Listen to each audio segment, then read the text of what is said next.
Hello everyone, welcome back to my YouTube channel.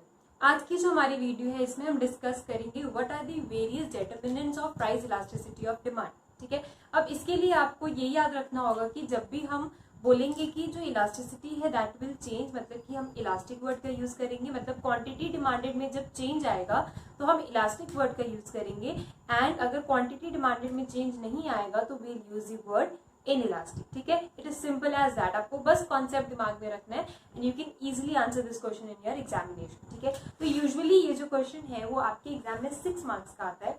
6 marks के लिए आपको 4 पॉइंट्स लिखने होते हैं, half marks for the caption and 1 marks for the explanation. तो मैंने यहाँ पे 6 पॉइंट्स लिए।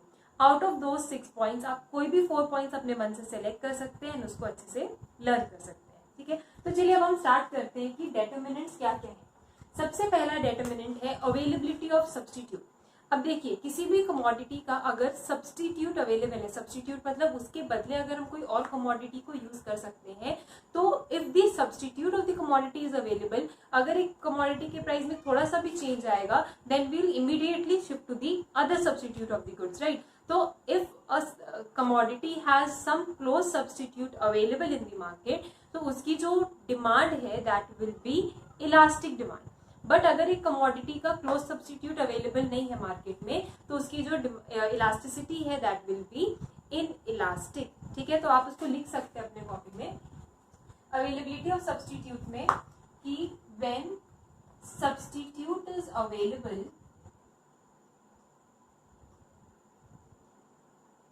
तो जो उसकी डिमांड है that will be elastic. Elastic का मतलब मैं पहले बता चुकी हूँ कि वो चेंज होगी। And if the substitute is not available, तो उसकी जो डिमांड है दैट विल बी इनइलास्टिक। ठीक है, इसका एक सिंपल सा एग्जांपल है टी एंड कॉफी। ये हमने डिटरमिनेंट्स ऑफ डिमांड में भी पढ़ा था। अगर टी का प्राइस आज बढ़ जाता है तो जो कंज्यूमर्स है they will shift from tea to coffee. तो हमने टी की जो डिमांड है उसको चेंज कर दिया। तो since the demand for a commodity can change, तो अगर सब्स्टिट्यूट अवेलेबल है तो उसकी डिमांड इलास्टिक हो जाएगी, एंड अगर एक कमोडिटी का सब्स्टिट्यूट अवेलेबल नहीं है तो उसकी जो डिमांड है वो इनइलास्टिक हो जाएगी। तो इनइलास्टिक का एग्जांपल क्या हो जाएगा? मिल्क। जैसे मिल्क का कोई सब्स्टिट्यूट मार्केट में अवेलेबल नहीं, there is milk powder available but still it can not work as good as milk, right. तो अगर किसी कमोडिटी का क्लोज सब्स्टिट्यूट अवेलेबल नहीं है तो उसकी जो डिमांड है मार्केट में दैट विल बी इनइलास्टिक। ठीक है, तो आप बगल में एग्जांपल्स भी लिख सकते हैं। इसका एग्जांपल क्या हो जाएगा? टी एंड कॉफी, एंड इसका एग्जांपल हो जाएगा मिल्क।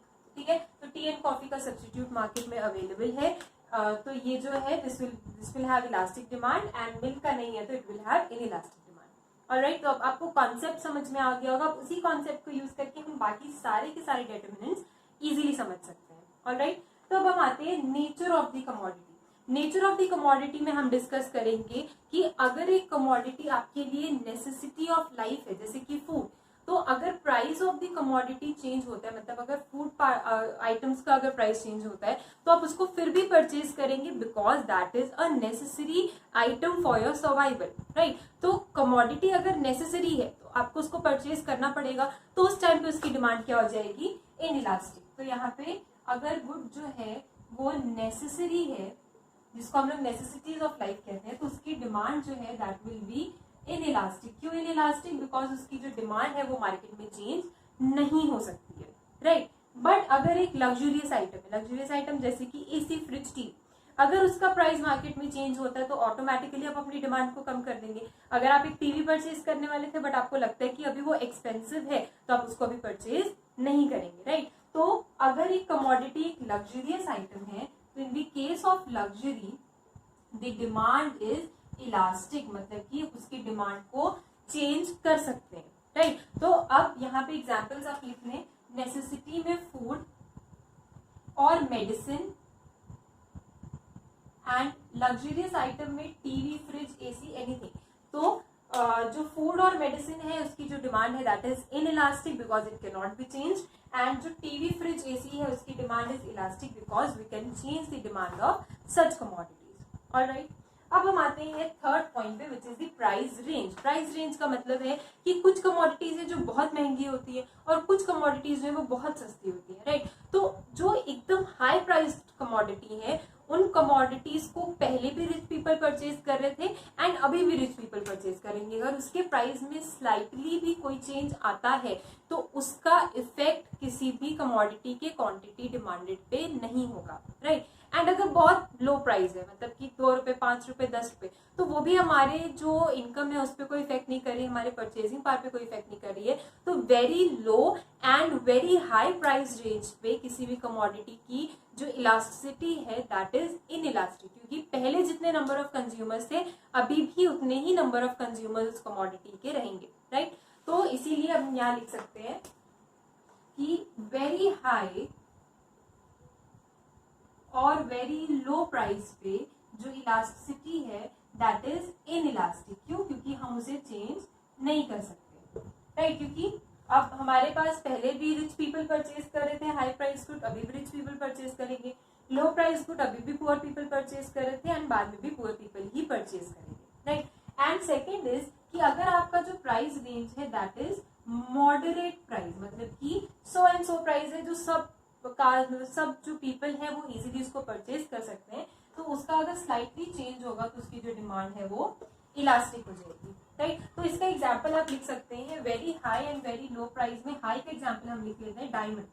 तो डायमंड का अगर प्राइस चेंज होता भी है तो अभी भी उसको रिच पीपल परचेज करेंगे एंड पहले भी उसको रिच पीपल ही परचेज कर रहे थे, तो उसकी जो डिमांड है दैट इज इनइलास्टिक, राइट। उसके बाद मॉडरेट प्राइस रेंज में सपोज करिए कि अगर आप एक 2 व्हीलर लेते हैं, तो अगर 2 व्हीलर है तो उसकी जो डिमांड है that will be elastic, because अब अगर उसका प्राइस चेंज होता है तो उसके नंबर ऑफ कंज्यूमर्स पे मेजर इफेक्ट पड़ेगा, therefore its demand is elastic, alright. Now moving on to the next, habits of the consumer. अगर आप किसी चीज से हैबिचुएटेड हैं तो आप उसकी डिमांड को पोस्टपोन नहीं करेंगे या आप चेंज नहीं करेंगे, मतलब अगर प्राइस उसका चेंज होता है तभी भी, राइट। तो जैसे कि सबसे बेस्ट एग्जांपल है इसका अल्कोहल। एक अल्कोहलिक पर्सन जो है he is habituated to drink alcohol, तो उस टाइम पे वो अपने डिमांड को चेंज नहीं करेगा what ever be the price of the commodity. But अगर आप किसी चीज से हैबिचुएटेड नहीं है, जैसे कि आपको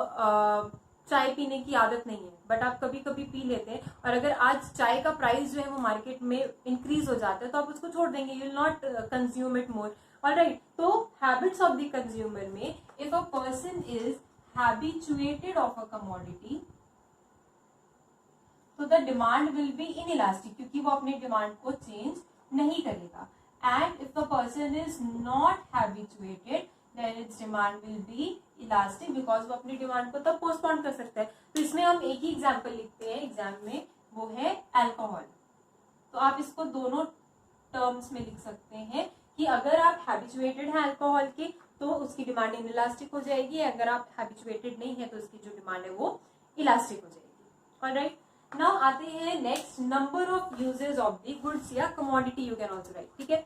तो number of uses of the commodity में अगर एक कमोडिटी के मल्टीपल यूजेस हैं तो अगर उसका प्राइस कम होगा तो हम उसको ज्यादा जगह यूज करेंगे। इसका बेस्ट एग्जांपल है इलेक्ट्रिसिटी। जैसे सपोज करिए आपके घर पे पहले इलेक्ट्रिसिटी जो थी वो बहुत एक्सपेंसिव आती थी, तो आप बस लाइट और फैन ऑन करते थे जो आपकी मिनिमम रिक्वायरमेंट थी। बट अब क्या हुआ कि आपका per unit cost of electricity कम हो गया, तो अब क्या लग रहा है कि चलो अब हम एसी, फ्रिज, टीवी सब ऑन कर सकते हैं, राइट। अब अगर और प्राइस उसका कम हो गया तो अब आपको लगेगा कि चलो अब जो माइक्रोवेव है उसको भी हम यूज कर सकते हैं। अब तो गैस से अच्छा हम इंडक्शन चलाएंगे, बिकॉज इंडक्शन इलेक्ट्रिसिटी मेरी जो है उसका प्राइस कम हो गया तो वो हमको ज्यादा सस्ती पड़ रही है। तो इसका मतलब क्या है कहने का कि जब number of uses of the commodities ज्यादा होते हैं तो प्राइस अगर कम होगा तो हम उसकी डिमांड बढ़ा देंगे, बिकॉज हम उसको मल्टीपल चीजों के लिए यूज कर रहे हैं। एंड अगर उसका प्राइस ज्यादा हो जाएगा तो हम उसको बस जो मिनिमम रिक्वायरमेंट है उसके लिए ही यूटिलाइज करेंगे, राइट। तो यहाँ पे if there are large number of uses तो उसकी जो डिमांड है that will be elastic, and if there is less use of a commodity uses you can write, तो उसकी जो डिमांड है वो इनइलास्टिक होगी, ऑलराइट। तो अब यहाँ पे इलास्टिक का एग्जांपल तो मैंने दे दिया आपको इलेक्ट्रिसिटी, और इनइलास्टिक का एग्जांपल आप लिख सकते हैं सोप। अगर सोप जो है उसका प्राइस में थोड़े भी चेंजेस आते हैं उसके प्राइस में, तो उसकी डिमांड को हम ज्यादा चेंज नहीं करेंगे, बिकॉज सोप का तो कोई ज्यादा यूज है नहीं, तो सोप का जो स्पेसिफिक यूज पहले हो रहा था वही यूज अभी भी होगा, so its demand becomes inelastic. And coming to the last point is the time factor. ना टाइम फैक्टर क्या है, जैसे कि आप किसी भी कमोडिटीज को अगर आप कंज्यूम पहले से कर रहे हैं तो उसकी डिमांड को चेंज करने के लिए आपको कुछ तो टाइम लगेगा। एंड मोर ओवर अगर आपकी डिमांड चेंज हो रही है तो उसके अकॉर्डिंग एक प्रोड्यूसर को भी प्रोड्यूस करने के लिए कुछ टाइम रिक्वायर्ड है, राइट। तो अगर हम शॉर्ट रन में इसको कंसीडर करें तो in the case of short run जो इलास्टिसिटी है that is inelastic, and in the long run the elasticity is elastic.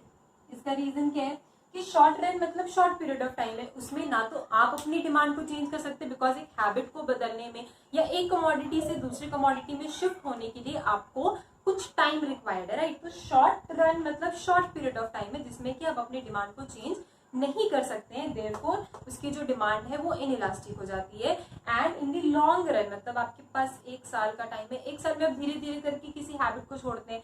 अगर आप एक चीज से एडिक्टेड है तो अगर उस चीज को आपको छोड़ना है तो आपको कुछ टाइम लगेगा, राइट। तो तब लॉन्ग रन की अगर हम बात करें तो in the long run you can say कि हाँ हम इस चीज को छोड़ सकते हैं, तो the demand for that commodity will become elastic, ठीक है। अगर आप प्रोड्यूसर्स पॉइंट ऑफ व्यू से भी देखें तो नई कमोडिटी मार्केट में आने के लिए टाइम लगता है, तो to bring new commodity in the market, to bring new idea in the market, उनको टाइम चाहिए, तभी आप उसकी डिमांड जनरेट करेंगे। तो शॉर्ट रन में जब तक आपके पास कोई नया इनोवेटिव कमोडिटी नहीं प्रेजेंट है तब तक आप उसकी डिमांड को इनइलास्टिक रखेंगे, but in the long run you can change the elasticity, ठीक है। तो ये तो हो गया हमारा थ्योरी पार्ट। अब हम समझते हैं कि इसको आप एग्जाम में कैसे लिखेंगे। एग्जाम में लिखने के लिए आपको सबसे पहले तो ये कैप्शन लिखना होगा। कैप्शन लिखने के बाद आप इस पॉइंट को एक्सप्लेन करिए, मतलब आपको लिखना होगा कि the commodities which have the substitute available in the market, their demand is said to be elastic। तो आप elastic वर्ड को अंडरलाइन कर दीजिए एंड देन उसका एग्जाम्पल लिखिए। एग्जाम्पल लिखने के बाद आप second part of the topic लिखिए कि if no substitute is available in the market then the demand is said to be inelastic, ठीक है। फिर आप इनइलास्टिक को अंडरलाइन कर दीजिए और इसका एग्जाम्पल लिखिए। मतलब आपको एग्जामिनेशन में स्पेसिफिकली इलास्टिक एंड इनइलास्टिक को अंडरलाइन करना पड़ेगा ताकि आपकी जो एग्जामिनर है जो कॉपी चेक करे उसको पता चले कि you have written both the aspects of the point and you have clearly mentioned it in your answer. तो उससे जो है आपको ग्रेस मार्क्स मिलते हैं। जो टीचर है उसको आपका पेपर जो उतना ज्यादा डीप में नहीं पढ़ना पड़ेगा, she see the points highlighted in your paper and आप उससे ज्यादा स्कोर कर सकते हैं। Alright, only this much for today. Do write in the comment section आपको ये वीडियो कैसी लगी। Thank you very much.